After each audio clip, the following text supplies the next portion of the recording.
it better than I do the science that I studied there. It said next to knowing is knowing where to find out. I love that. I willingly admit that I don't know everything.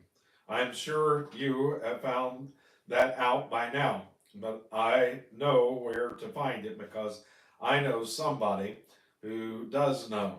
Christ has been made unto us wisdom. We need to rest in that. All the treasures of wisdom and knowledge are in Him.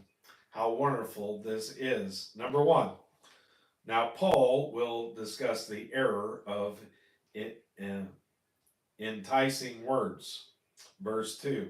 And this I say, lest any man should beguile you with enticing words.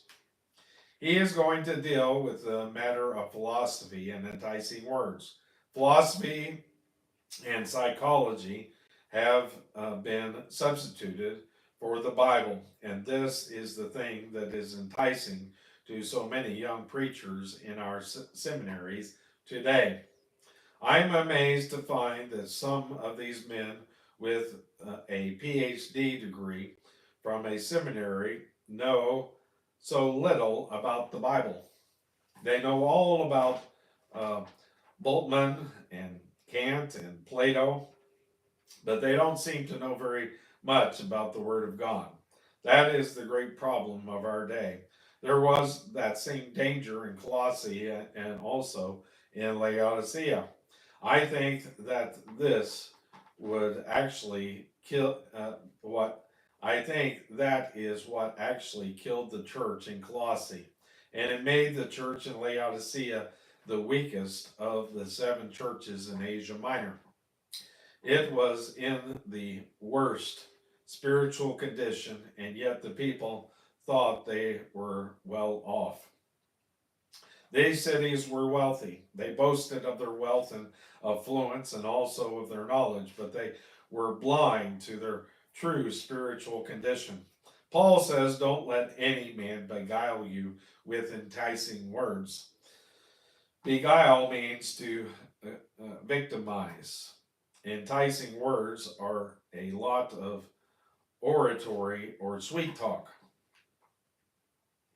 I heard of a theologian who used big words and tried to be very deep in his thinking. He was talking to a group of men for about a half an hour. Another man walked up to the group and asked one of the men on the outside of the circle, "What's he talking about?" The fellow answered, "He hasn't said yet." That is the problem. He never could say. All he did was talk with enticing words.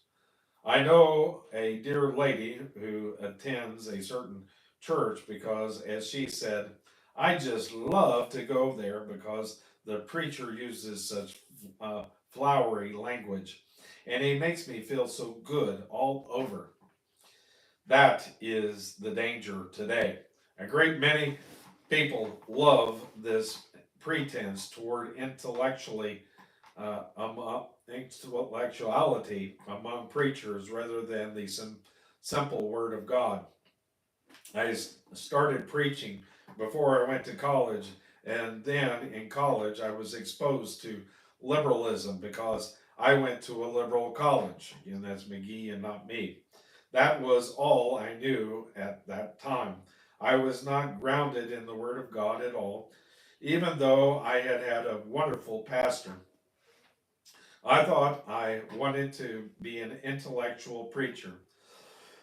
Excuse me. I thought that would be great. I thank God that that was knocked out of me in my second year of college. I became concerned with teaching the Word of God.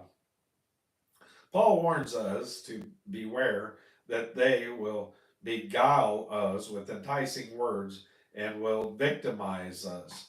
Their words cause many people to follow a certain individual instead of the Word of God. Like a piper of Hamelin, he started playing and the unwary start following. And that concludes